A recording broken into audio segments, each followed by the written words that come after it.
The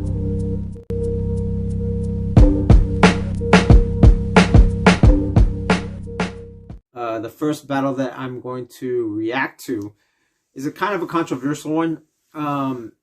And just to give you a little bit background as far as this last weekend's freestyle session, it was the judges were Moy from Havoc Koro, Ronnie from Full Force BC1, and Lego from Flipside Kings, right? All different, they're all kind of from the same generation of b-boys, right? Like maybe late 90s, early 2000 b-boys.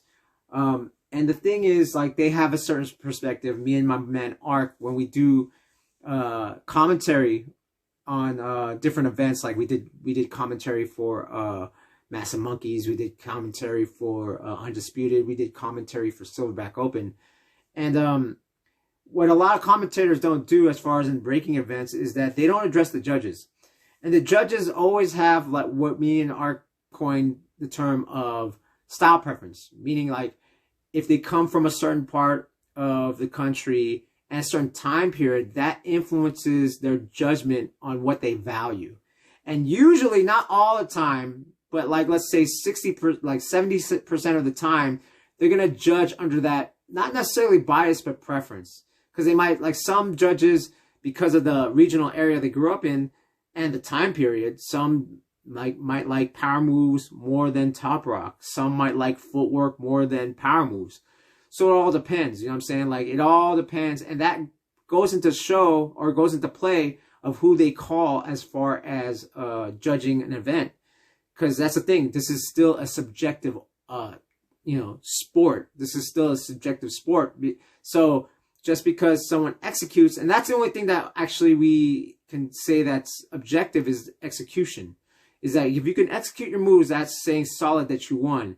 But the problem is, if both styles execute their moves, then it does come down to style preference. You know what I'm saying? Like, then it comes down to that. So how's this person judging? So a lot of that plays into factor that no one ever thinks about. They just think about the skill level of the b-boy or the b-girl, not thinking about what the preference of the judge is. And that affects if you're winning or not. You know what I'm saying? I mean, we could get into that. That could be a whole subject, and I've talked about it on the trades before, but I'll talk about it again. Again, I gave you the judges. It's Ronnie from Full Force, Red Bull BC1 All Stars, Moy from Havoc Koro Break Free, and Lego. All right. Up first, we got my man Jeffro representing and Monster Energy drinks. Thinking about Jeffro, he's been killing a lot lately and making a lot of press. Really natural flow, natural presence, and musicality and dance. One thing about Jeffro, like right now, he is doing a lot of complicated movements. Nice bomb to tap mill. He makes way of going into his turtles from windmill. More threads. Good, really good flow. Very good presence. So that's the thing about Jeffro, very strong in presence. Now we got my man Uncle Will, XFenz, New York City. Alright. A little bit with the taunt.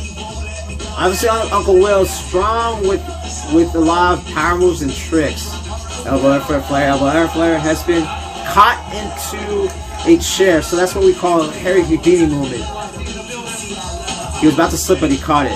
And the trademark air freeze that Uncle Will does. Jeffro with the second round. Looking fresh. Taking his time with his top rock. Trying to reset the energy of the battle. No-handed drop. Energy is always good, coming from different angles to execute his movements. Good footwork. Switching directions, and ends his round. The thing that could have cost him in this battle was that what we call a knockout moves. He didn't have his banger. He had a few banger drops. Nice 2000 from Uncle Will. He had a few banger drops, but he kind of ended just with footwork. Uncle Will coming with the unique transition. Elbow air flare, then going up and down. So the thing is, here's the thing. The factor is, I don't know where the, let me see the All right, I think we had two for Uncle Will, one for Jeffro. I think it was Moy and Lego giving it to Uncle Will, and Ronnie giving it to Jeffro. Now, so here's the thing. Again, it's perspective as far as judging, and this is the thing. They both executed pretty fairly. I think both of their first rounds were really strong. And if they were like, you know, right now as promoters talk, we try to do no tiebreakers, right? So it's like you have to make a definitive decision as a judge. I feel like Uncle Will and Jeffro's rounds were very strong in different ways. So for instance, Jeffro came out the gate like all fire, all presentation, which is Jeffro is really good at. That's his main, that's a strength. That is like maybe for Jeffro, that is counted as a burn or as a move or as his banger is his presence and his musicality.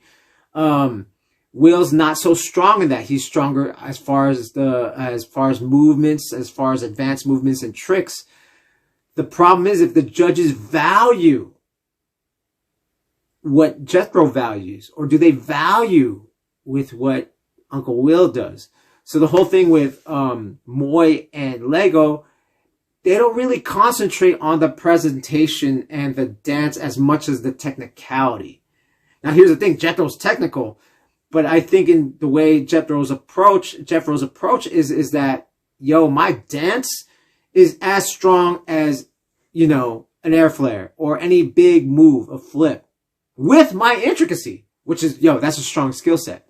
Will, it's more like, maybe he's more like, I don't care about the dance. I just want to do my technical movement, and that's how I'm smoking you. So the whole thing is, it goes on to the judges. Now, knowing Ronnie, who dances for the Jabberwockies, and I think he does value a little bit on presence and musicality, he gave it to Jeffro. While Moy and Lego, by the way they dance and the way they're raised, and their preference is probably a little bit more technical. So that's why they probably gave it to Will, because at the same time, Jeffro's second round relied more on that presentation, and he had intricate movements, but he didn't have that last big banger of freeze, while Will was like, maybe he wasn't as strong as in the presence, but as far as movement-wise, he threw a little bit more difficulty in movements, right? Not that they had equal, when I look at it again, because I watched it before, I think they had equal movements. But as far as big dynamic movements for the second round, I feel like Uncle Will kind of had more, and maybe that was the case. And that's just something when you guys are watching breaking, that does play a factor as your judges. Because the thing is, when we watch breaking, we come in from a personal perspective. So if I came up in the Bay Area, and my strong suit started to come from early 2000s, where we start valuing top rock more than anything else. We value top rock more than footwork. So then for me, Jethro won, right? But then at the same time, as I got older and I started judging more, I have to kind of take away that and look at the execution. Then after the execution, if they both competitors execute well, then it becomes, well, you know, then becomes like style preference, right? And for me, I'd be like Ronnie. I probably would have picked Jethro over Uncle Will. But again, I'm not a judge, but I'm just giving a perspective for you guys to understand. All right.